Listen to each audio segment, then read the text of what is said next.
We just covered all 10 categories that determine whether you have no offer, low ball offer, policy limit award, or high ball offer. What was the top 5 categories? Top 5 categories build your injury award. Injury, impairment, loss of enjoyment of life, duties under duress, prognosis. You're dealing with a cervical sprain strain doctor, you're 1 for 5. 80% of the time, if you're dealing with one of our doctors that know how to document, you're 5 for 5. Then we document the pre-existing, low property damage, subjective and medically acceptable. You're dealing with your cervical strain doctor, you might have one of these in there. You might be 2 for 9 now. You're dealing with one of our doctors, you're 9 for 9. The last category is the 12 steps to tell the story.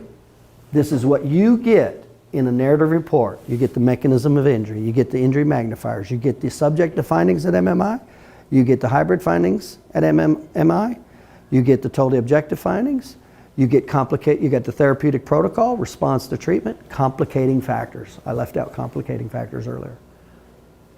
You get complicating, patients always have some type of complicating factors.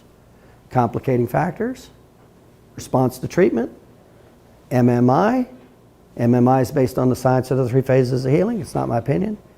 Then it gets to the impairment. It's based on the Bible of impairments, the AMA guides, not me.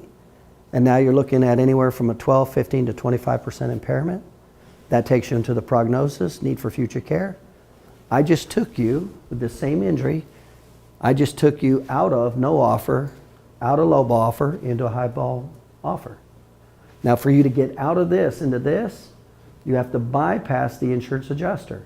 The first 3 categories are based on injury award software like Colossus. Colossus and injury award software will not give you, they're not designed to give you a policy limit award. But if you have all of these categories, you're sitting in the high ball offer right now. What's the only thing that's going to stop you from going for a policy limit award? Number 1, you. How hungry are you? 2, how much confidence do you have in your doctor that you have all of these categories documented and that he can show up in front of a jury and explain it like I just explained it to you today? How much confidence do you have in that doctor to do that? And 3, the patient. Do you have some confidence in the patient? Okay?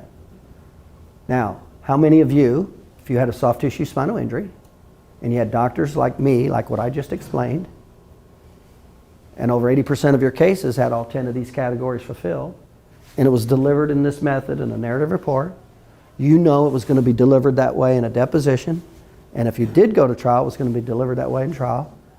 How many of you want me or one of my doctors processing your narrative report versus your cervical sprain strain doctor?